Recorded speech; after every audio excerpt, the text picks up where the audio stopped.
남녀가 결혼을 할 때는 결혼식이라는 의식을 가집니다. 둘이 좋다면 그냥 살면 될 일이지 왜 결혼식이란 성대한 세리머니를 하는 것인가? 그리고 그 세리머니에는 반드시 서약서가 있고 만인 앞에서 그 서약서에 동의한다는 남녀 간의 의사표시를 해야 합니다. 집을 살 때는 계약서를 씁니다. 회사에 취직할 때는 서약서가 있습니다. 그런가 하면 국가와 개인 간에도 계약이 있습니다. 바로 법이라는 계약이죠. 국가 간에는 조약이라고 하는 계약이 또 있습니다.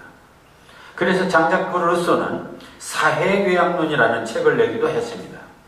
그는 인간이 혼자 살 때는 제멋대로 살면 되는 것이지만 두 사람 이상이 모여 살 때는 서로가 추구하는 목적이 다르고 생각이 다르기 때문에 필연적으로 충돌과 갈등을 하게 되는데, 그래서 이 충돌과 갈등 없이 사는 평화로운 사회, 평화로운 삶을 위해서는 반드시 서로 간에 계약이 필요하다고 했습니다. 따라서 둘 이상이 사는 가정, 사회, 국가 등 이 인간들이 모여 사는 이 공동체 속에는 반드시 서로가 지켜야 할 의무와 요구할 권리를 구체적으로 명문화한 그러한 그 계약서가 필요한 것입니다. 이처럼 계약은 서로가 평화롭게 살자는 것이고 서로가 공평한 이익을 나누며 살자는 것이기 때문에 마땅히 지켜야 하는 것이며, 어느 한쪽이 계약을 위반했거나 파기했을 경우 다른 한쪽이 피해를 보기 때문에 계약 파기에 대한 응분의 처벌과 또한 그 대접을 받아야 하는 것이 당연한 것입니다. 이렇게 생각해보면 인간이란 계약 속에 태어나서 계약을 지키다가 가는 것이 인간이다. 다시 말하면 인간은 지상에 사는 동안 한순간도 이 계약을 떠나서는 존재할 수 없는 것이 바로 인간이라는 것을 다시 한번 확인하게 됩니다. 근데 우리는 계약이라면 집을 사고 팔 때 소위 부동산 매매 계약을 대단하게 생각합니다. 그도 그럴 것이 워낙 요즘은 집값이 비싸기 때문에 정말 집값이 바로 어쩌면 전 재산일 수 있기 때문에 계약을 잘 해야 되는 것은 너무나 당연한 것입니다. 그러나 결혼의 계약을 어길 시에는 가정이 파괴되고 사회계약, 즉 국법을 어겼을 때는 형무소에 들어간다는 것을 생각할 때 이는 매매계약 못지않게 또한 중요한 것이 됩니다.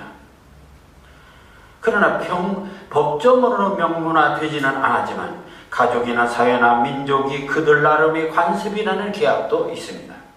이를 달리는 전통 또는 고유문화라고 말합니다. 그런가 하면 인간이라면 누구나 가져야 할 사고방식과 생활태도, 즉 상식이란 계약이 있습니다. 그러나 이러한 그 불문율의 계약은 여기서 끝나지 않습니다. 인간은 누구나 자기의 내면 속에 양심이라는 하나님이 주신 영혼과의 계약이 있습니다. 인간에게는 양심을 지키며 살아야 하는 영적인 계약이 있다는 것입니다. 이것은 다른 사람과의 계약이 아니라 자기 자신과 하나님과의 약속입니다. 따라서 이 양심이라는 이 계약을 어길 시에는 양심의 가책이란 심리적 형벌을 받게 되는 것입니다. 이처럼 인간은 나와 세상과 나 자신과 마치 그물망처럼 촘촘히 짜여진 계약의 그물 속에서 사는 존재입니다. 그렇다면 이 그물망을 벗어날 수 없는 것인가? 벗어날 수 있는 방법이 있습니다. 정상적인 인간의 삶을 포기하면 됩니다. 비인격자로 동물처럼 살면서 지탄을 받거나 형무소에 살거나 아예 인간이 없는 무인도에서 살거나 아니면 죽어버리면 되는 것입니다. 다시 말하면 이 모든 계약의 그물망을 벗어난다는 것은 바로 인간이기를 포기해야만 된다는 말이기도 합니다. 그런데 이러한 계약의 원리는 인간들끼리만 있는 것이 아니라 바로 하나님과 인간, 신과 인간이 함께 사는 이 종교의 세계, 바로 신앙의 세계에도 똑같은 것이 존재하고 있습니다.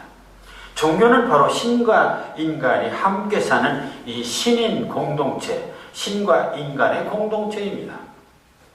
그렇게 신과 인간 사이에도 마땅히 계약이 있어야 하는 것입니다. 만일 계약이 없다면 서로 간에 주고받을 책임과 의무가 없기 때문에 이것은 종교도 신앙도 아닙니다. 종교는 신과 인간 간의 주고받음입니다. 부부 간에 계약이 없다면 그건 부부가 아니고 남남입니다. 따라서 신과 인간 사이에도 계약이 있어야 합니다. 신과 인간 사이의 계약을 맺고 그 계약에 따라서 행동하는 것이 바로 우리들의 신앙생활이고 믿음 생활인 것입니다. 그런데 이 초월자, 즉 절대자인 존재자 인간 사이의 계약을 맺고 그 계약에 따라 실천하는 것이 종교라 할지라도 문제는 그 절대자와 인간 사이에 맺는 계약의 내용이 무엇인가? 말하자면 그 책임과 의무가 신과 인간 사이에 맺은 그 책임과 의무가 무엇인가? 또 실천사항이 무엇인가에 따라서 기독교와 불교 등 여러 유형의 다른 종교들이 나타나게 되는 것입니다. 세상의 종교들은 대부분 기복신앙의 계약 내용으로 되어 있습니다. 기복신앙의 핵심은 신에게 정성을 다하면 복을 받고 그렇지 않으면 화를 입는 말은 인과응보의 계약입니다. 그래서 무지하고 언약한 인간들은 원화의복, 화를 멀리하고 복을 얻는다 하는 이런 것들, 그런 것들을 위해서 신들에게 맹목적으로 비는데 이것이 바로 기복신앙이고 그래서 이런 신앙을 미신이라고 말합니다. 그렇다면 기독교는 어떤 계약을 내용으로 하는 종교입니까? 우리가 하나님을 믿고 예수를 믿는다, 나는 기독교 신자다 하는 말을 바로 만유주 여호와 하나님과 구세주 예수님과 종교적 계약을 맺고 그 계약을 실천하는 존재라는 것을 말하는 것입니다. 따라서 하나님과 나 사이의 계약 내용이 무엇인지, 그 계약의 본질이 무엇인지, 그 계약을 어떻게 실천할 것인지 하는 가장 근본적인 조항을 모른다면 그 계약을 어떻게 실천할 것인지, 그 신앙을 바탕으로 하는 방법이나 그 오류나 혼선이 있을 수밖에 없기 때문에 대단히 중요한 문제가 되는 것입니다. 하나님과 예수님과 우리의 계약 내용은 무엇입니까? 이 점에 있어서 참으로 놀라운 사실은 기독교는 다른 종교와 달리 아예 처음부터 기독교는 계약의 종교라는 것을 스스로 밝히고 있습니다. 종교는 각기 다른 교리가 있습니다. 그런데 기독교는 교리라는 용어를 쓰지 않고 아주 계약이라는 용어를 사용하고 있습니다. 물론 성경이라는 말도 있습니다. 그러나 이는 불경이나 다라니경처럼 일반적인 성인의 말씀이라는 의미에서 쓰는 것이고 정말 기독교의 본질과 특색을 보여주는 용어는 성경이라기보다 구약과 신약, 옛 약속과 새 약속이라고 되어 있습니다. 따라서 성경 66권은 하나님과 인간 사이에 맺은 옛 계약서와 새 계약서가 됩니다. 이처럼 기독교는 철저히 계약의 종교라는 것을 일찍이 공개적으로 선언하고 있습니다. 왜 다른 종교는 계약이라는 말을 공개적으로 쓰지 않는데 기독교만 유별나게 계약이라는 말을 사용할까요? 그것은 기독교가 타 종교보다 철저히 계약적일 뿐만 아니라 그 계약의 방법도 타 종교와는 근본적으로 다른 계약 방식이라는 데 있습니다. 그런데 하나님은 인간 사이에 맺은 이 계약은 쌍방간의 문서로 주고받는 쌍무계약이 아닙니다. 세상의 계약은 다 쌍무계약입니다. 그런데 하나님과 인간 사이의 계약은 쌍무계약이 아니라 하나님이 일방적으로 말씀하시는 약속이 되기 때문에 이를 다시 말하면 편무계약이죠. 그래서 이 계약을 언약이라고 얘기하게 됩니다. 기본적으로 옛 언약인 구약은 하나님이 선민 이스라엘 민족과 언약하고 신약은 이스라엘 민족을 통하여 성육신하신 예수 그리스도를 통하여 전 인류를 구원하시기 위한 언약입니다.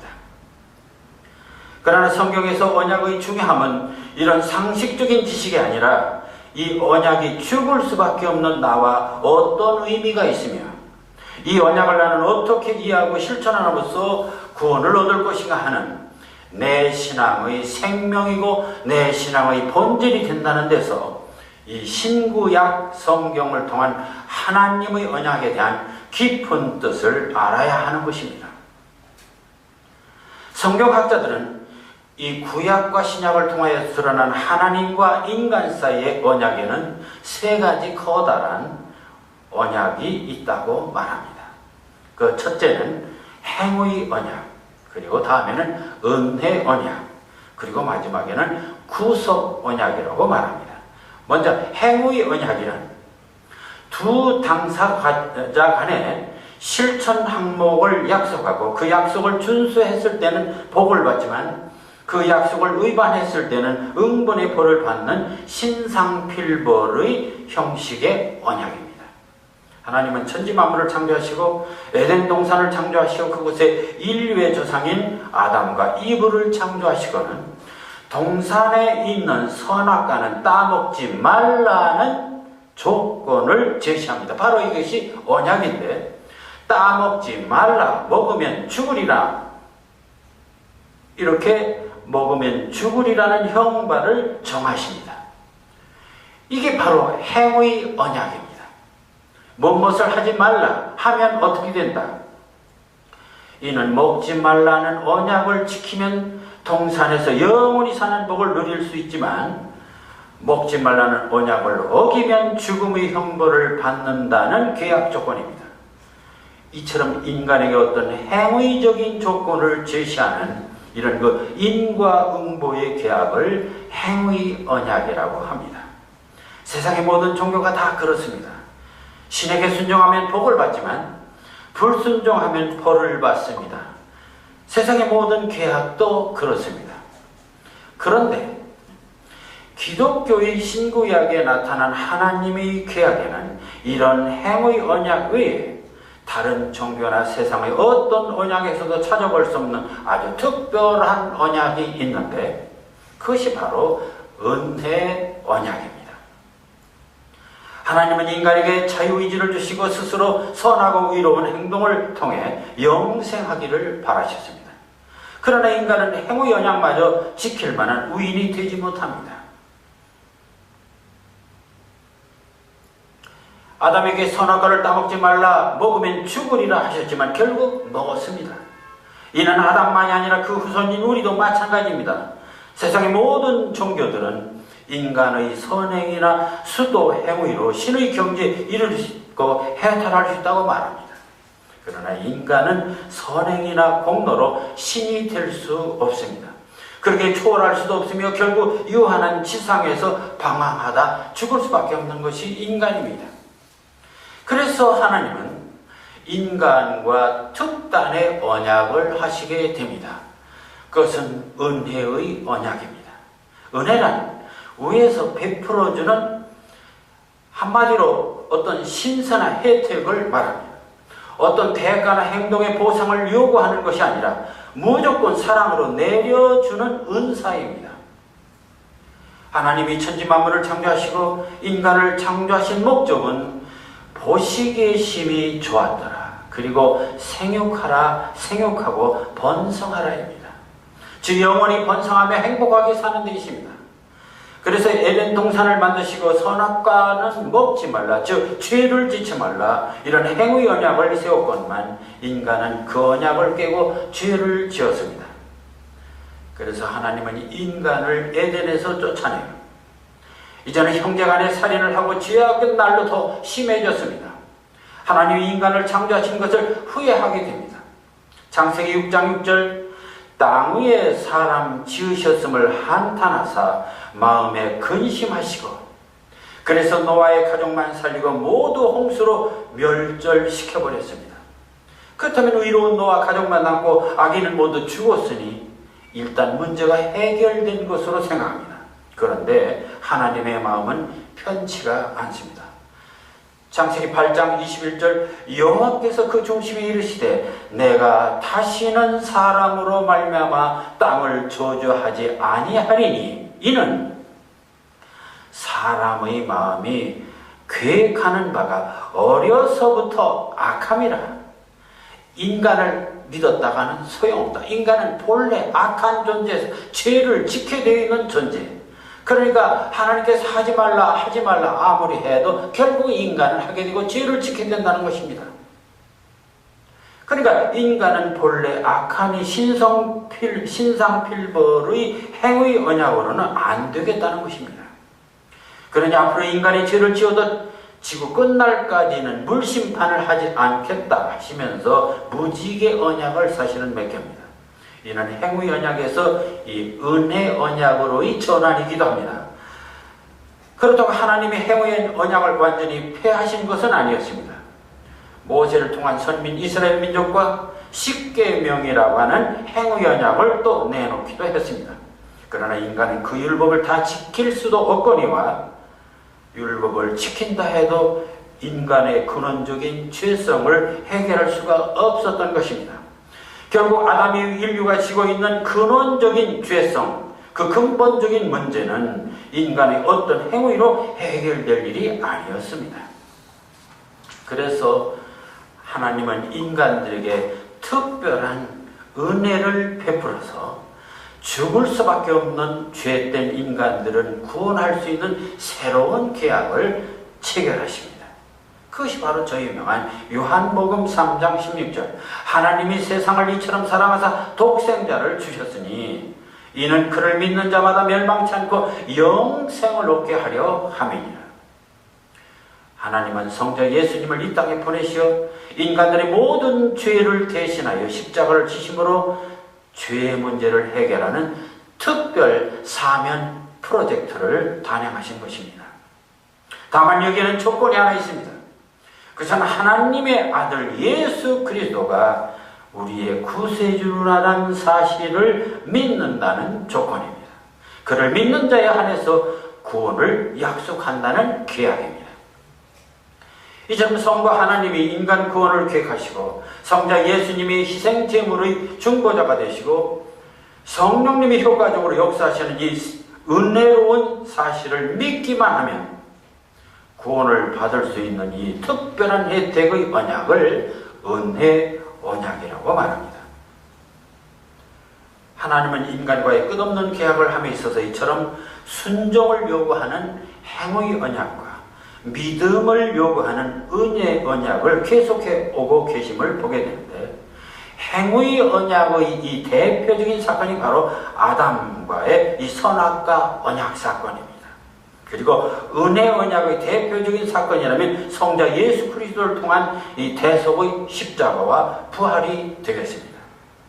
그러나 사실 창세기에서 요한계시록에 이르는 모든 계약의 내용들은 끊임없이 이 행위 언약과 은혜 언약을 통한 순종과 믿음을 조건으로 하고 있음을 알게 됩니다.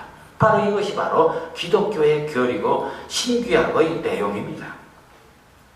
순종과 믿음.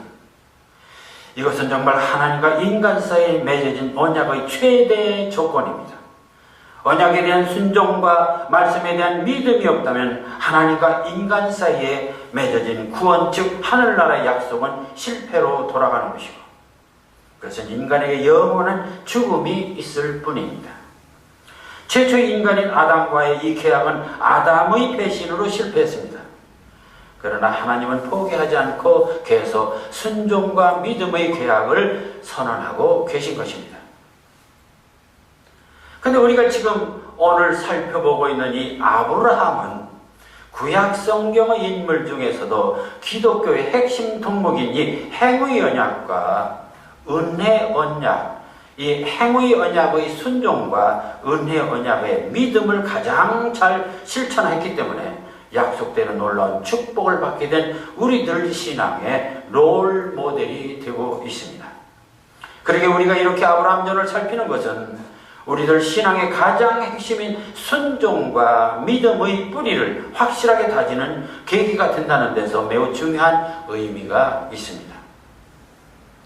창세기 12장의 기사는 하나님이 아브라함과 행위 언약을 맺는 내용이었습니다. 창세기 12장 1절에서 3절 보겠습니다. 여호와께서 아브라함에게 이르시되 너는 너의 고향과 친척과 아버지의 집을 떠나 내가 내게 보여줄 땅으로 가라. 내가 너로 큰 민족을 이루고 내게 복을 주어 내 이름을 창대케 하리니 너는 복이 될지라. 어느 날 갑자기 하나님은 아브라함 보고 너의 고향과 친척과 아버지의 집을 떠나라는 것입니다. 이건 하나의 명령이고 행위를 요구하는 것입니다. 그 명령에 순종하면 너로 큰 민족을 이루고 내게 복을 주어서 내 이름을 창대하리라 하는 약속입니다. 하나님의 아브라함에 대한 이 계약 조건은 지금 죄악의 도성 하란을 떠나는 것입니다. 떠나라는 행위를 요구하시는 것입니다. 그리고 내가 만일 이 떠날 때는 너로 큰 민족을 이루게 하고 내 이름을 창대하리라는 것입니다. 고향을 떠나라는 하나님의 계약 조건에 아브라함은 그대로 따랐습니다. 바로 이것이 순종입니다. 미래가 어떻게 될지 전혀 알지 못하지만 하나님이 떠나라 하시니 무조건 떠나라는 이 아브라함의 행동, 아브라함은 떠나지 않을 수도 있습니다. 이 점은 아담과 똑같은 조건입니다. 선악과를 먹을 수도 있고 먹지 않을 수도 있습니다. 이 상황에서 아담은 불순종하고 선악과를 따 먹었습니다. 그러나 아브라함은 순종하고 하나님이 가라 하니까 따라갔습니다. 그래서 바로 아브라함이 바로 순종해서 이스라엘 민족의 조상이 됩니다. 순종이냐 불순종이냐, 이는 축복이냐 형벌이냐로 구별되는 결정적인 기로가 됩니다. 근데 오늘 우리가 봉독한 창세기 15장은 고향을 떠나라는 이 12장의 계약과는 내용이 다릅니다. 15장 1절을 보니 아브라함이 시르에 지금 빠져 있습니다. 창세기 12장 고향을 떠나면 너로 큰 민족을 이루게 하고 가나안 땅을 자손에게 주겠다고 하셨는데 지금 고향을 떠나서 75세의 고향을 떠나 수십 년을 떠돌고 다녔습니다만 아직 자식 하나 없고 가나안 주변은 계속 전쟁만 일어나고 있으니 하나님의 약속이 언제 이루어질 것인가 아브라함은 허탈할 수밖에 없었습니다. 그때 하나님께서 아브라함과 12장의 약속에 대한 재확인을 하는 장면이 바로 오늘 읽은 바로 창세기 15장의 내용입니다. 먼저 하나님은 나는 내 방패요 너의 지극히 큰 상급이다. 아주 시적인 표현입니다. 방패와 상급이란 이미지를 활용하여서 하나님의 신뢰도를 높이고 있는 것입니다. 이 아브라함이 내 자손으로 큰 민족을 만들겠다는 약속은 어찌 된 것입니다라고 질문을 합니다. 지금 내가 씨가 없어서 청지기인 다메섹 사람의 아들 엘리에셀을 상속자로 할 형편입니다. 언제 나에게 자식을 주고 그리고 창대한 민족을 이루겠다는 말씀입니까? 그런 얘기죠. 그랬더니 하나님께서 4절 그 사람이 내 상속자가 아니라 내 몸에서 날 자가 내 상속자가 된다고 다시 강조하시는 것입니다. 그러면서 밖에 수많은 별들을 보여주십니다. 내 자신이 저렇게 장대할 것이라는 것입니다. 지금 아브라함은 기로에 섰습니다. 고향을 떠나는 하나님 말씀에 순종하기는 했지만 너로 하여 큰 민족을 이루게 할 것이라는 약속을 믿을 수가 없는 것입니다. 지금 아브라함 나이는 90을 넘어가고 있고 아내 사라도 80을 넘겼습니다. 그리고 고향 하란을 떠나 바로 가나안 아브라함의 자손들이 바로 가나안을 줄 알았는데 20년이 지났는데도 아무런 기미가 없습니다. 그런데도 하나님은 지금 내 몸에서 날 자가 상속자가 되고 내 자손이 뭇별처럼 창대할 것이라는 것입니다. 지금 아브라함 나이가 90세 그리고 그 아내가 80세인데 생물학적으로는 후사를 생산할 수도 없거니와 지금 가난지경 여러 민족들이 싸우는 불안한 지역인데 언제 후손을 낳고 언제 후손들이 이 땅이 될 수 있단 말인가. 이성적으로 과학적으로 상식적으로 생각하면 도저히 있을 수 없는 불확실한 미래에 대한 언약입니다. 아브라함의 이러한 고민은 바로 예수를 믿는 우리 성도들의 고민이기도 합니다. 예수님이 하나님의 아들이라는 것이고 그가 우리를 죄를 대신해서 십자가를 지셨다는 것이고 그래서 우리는 그를 믿으면 앞으로 하늘나라에 갈 수 있다는 것인데 이를 이성적으로나 과학적으로나 상식적으로는 도저히 믿을 수가 없는 것입니다. 그런데 인간들은 도저히 믿을 수 없고 믿을 수 없는 이 황당한 약속을 아브라함은 믿었습니다. 그게 바로 창세기 15장 6절입니다. 함께 봉독하실까요? 아브라함이 여호와를 믿으니 여호와께서 이를 그의 의로 여기시고, 이 대목이 바로 아브라함의 신앙을 바로 영웅으로 만드는 중요한 계기가 됩니다. 아브라함이 여호와를 믿으니 그것입니다. 인간적으로 상식적으로 도저히 믿을 수 없는 황당한 언약이지만 전지전능하신 여호와 하나님의 언약이기 때문에 이를 전적으로 믿었다는 것입니다. 기독교의 본질이 바로 여기에 있습니다. 이성적으로 과학적으로 상식적으로 즉 세상의 지식과 판단은 도저히 믿을 수 없는 일이지만 전지전능하신 여호와 하나님의 말씀이기에 이를 전적으로 믿는 것, 그것이 바로 기독교요, 그것이 기독교 신앙의 본질입니다.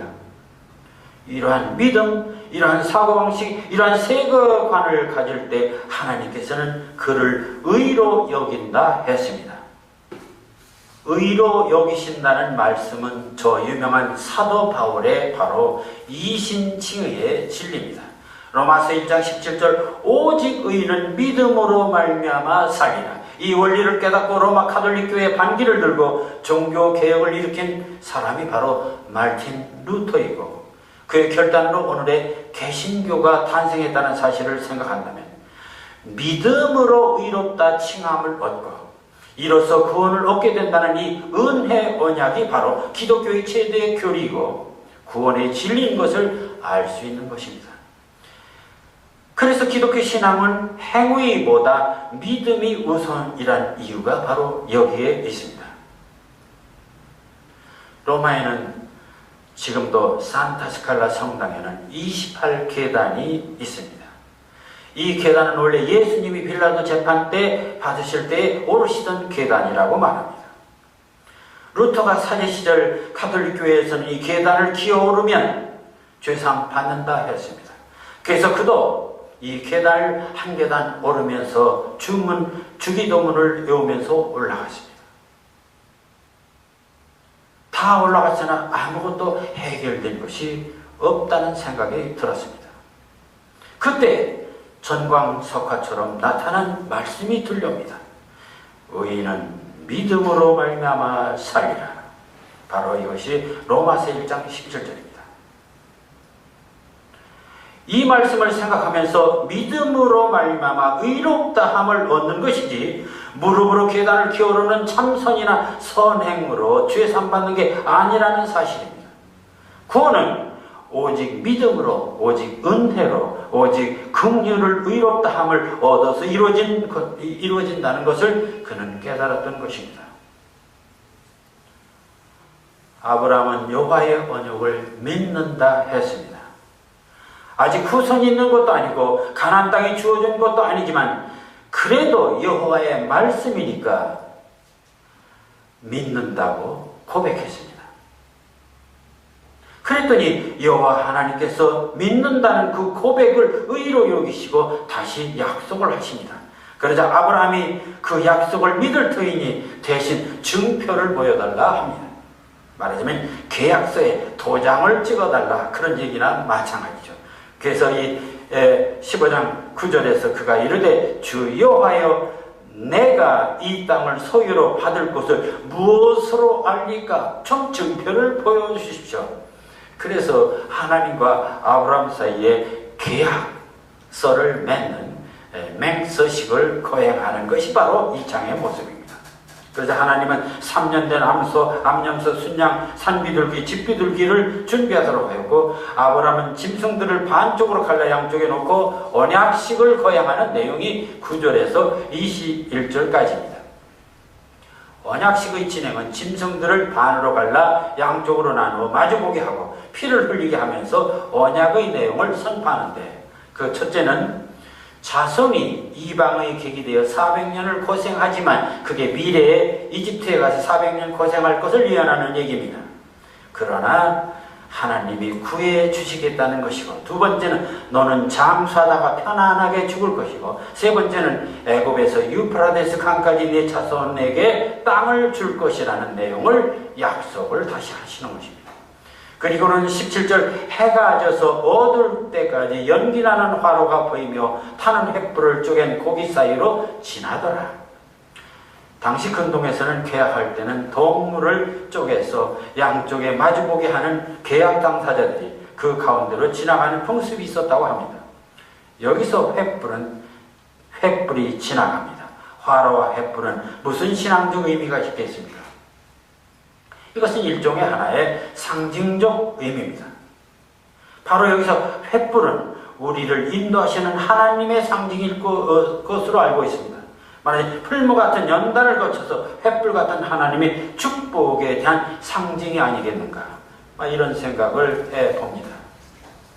자, 하나님은 이처럼 구약과 신약을 통하여 끊임없이 언약을 하시고 그 언약을 실천하십니다. 아브라함과의 언약은 마침내 모두 이루어지게 됩니다. 그렇다면 하나님이 이처럼 인간들과 언약을 세우시고 이를 실천하시는 궁극적인 목적이 무엇입니까? 왜 하나님은 기회만 있으면 원망하고 배신하는 인간들과 그래도 계속 약속을 하시는 이유가 무엇입니까? 그것은 바로 인간을 한없이 사랑하시기 때문입니다. 인간을 사망에서 구원하시기 때문입니다. 하나님이 인간을 특별히 창조하셨기 때문입니다. 아담이 타락해서 죄를 범했을 때 에덴에서 쫓아내지만 그때 벌써 여자의 후손을 통한 구원의 언약을 세우셨습니다. 그리고 홍수 심판 후에는 노아와 더불어 무지개 언약을 세웠습니다. 뿐만 아니라 아브라함, 이삭, 야곱, 모세에게는 이스라엘 백성과 그들의 구원에 대한 언약을 또 세웠습니다. 또 다윗을 통해서는 그의 자손으로 만왕의 왕이 되시는 이 그리스도가 나실 것을 언약하셨습니다. 예수님께서도 최후의 만찬 때 예수님의 몸과 피로 친히 새 언약을 세우셨는데, 그것은 믿는 모든 사람에게 영생을 주시기 위한 언약이었습니다. 결국 하나님의 언약의 목적은 한마디로 우리 인간의 구원을 위한 것이었습니다.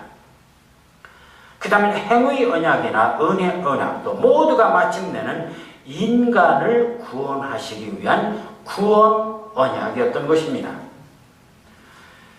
자, 구약과 신약은 인간을 구원하시기 위한 구원의 계약이고 구원의 역사입니다. 그래서 이를 우리는 구속사라고 말합니다. 하나님이 인간을 창조하시고 보시기에 심히 좋았다고 하신 것처럼 하나님은 할 수만 있으면 인간을 멸망해서 구원하시고자 끊임없이 채찍과 당근, 행위와 은혜 언약을 맺으시고 이로써 구원에 이르도록 태초부터 지금까지 역사하고 계신 것입니다. 그래야 구약의 언약은 모두 이루어졌습니다. 아브라함과의 약속도 모두 이루어졌습니다. 그럼 이제 남은 약속은 주님과 우리와의 약속입니다.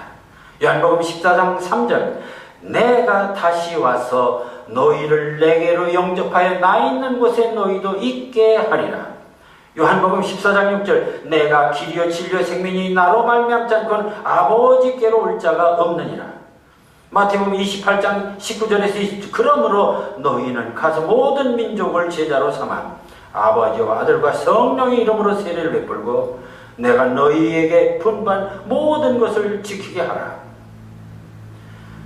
주님은 지금 우리와 함께 있을 곳을 예비하시겠다고 언약하셨습니다. 주님을 구세주로 믿는 자만이 그곳에 갈 수 있다고 언약하셨습니다. 그리고 땅끝까지 복음을 전하라는 행위의 언약도 말씀하셨습니다. 그렇다면 우리는 먼저 주님을 나의 구세주로 믿기만 하면 의롭다 하시는 이 은혜 언약에 전적으로 동참하는 믿음이 있어야 하겠습니다. 그리고는 땅끝까지 말씀을 전하라는 이 행위 언약을 충실히 실천해서 마침내 하늘나라를 상급으로 받는 우리 모두가 되어야 하겠습니다. 아브라함의 순종과 믿음을 생각하면서 난 당신만을 믿어요. 이런 제목으로 시를 써보았습니다. 눈으로 배울 수는 없어도 하늘만큼 가득한 당신이기에 난 당신만을 믿어요. 고향을 떠나라 하시니 정든 땅 버리고 아비 친척도 버리고 내 인연의 꽃반지 아롱아롱 세월도 다 버렸어요. 눈부신 햇살 따라 반짝이는 별빛 따라 남쪽 하늘 바라보며 당신은 약 바라보며 허이허이 따라왔지요. 지금은 앙상한 나뭇가지 밤마다 애로운 바람이지만 당신은 아침마다 타오르는 햇불, 너무나 뜨거운 불길이기에 난 당신만을 믿어요. 내년엔 가지마다 꽃들이 희들어지고 주렁주렁 맺는 결실, 들녘엔 당신의 알곡들로 가득하겠지요. 눈으로 배울 수는 없지만 하늘만큼 가득한 당신이기에 난 당신만을 믿어요. 기도하겠습니다. 죽을 수밖에 없는 저희를 십자가 보혈로 구속해 주신 주님의 놀라운 은혜와 사랑을 마음으로 온전히 믿게 하여 주시옵소서. 믿음으로 의에 이르는 당신의 진리에 감격하며 믿고 순종하는 성도의 삶을 살아가는 저희들 되게 인도하여 주시옵소서. 예수님 이름으로 기도하옵나이다. 아멘.